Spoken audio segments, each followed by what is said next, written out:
Hello friends, तुम्हाला Charlie Charlie game माहिती आहे का? थांबा, नसेल माहिती तर आमची परी सांगेल. हॅलो.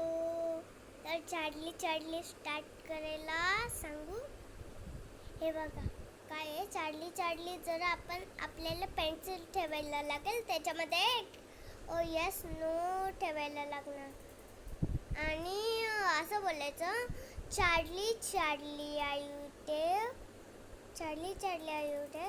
जर आपण झोपलो तेव्हा काय होतं माहिती आहे? लाईट पण होते आणि चादर अशी खाली होते आणि तेव्हा उठतात म्हणजे डोळे बंदच असतात आणि तेव्हा चार्ली चार्ली असं घेतलं ना तर त्याच्यामध्ये सगळे बेहोश होतात आणि भूत बनतात. म्हणजे सगळ्यामध्ये खून असतो आणि त्याच्यामध्ये एक जड चाकू पण असते. आणि मला कमेंट करून सांगा की चार्ली चार्ली काय असेल. मी तुम्हाला सांगेल की चार्ली चार्ली काय असतं. Like share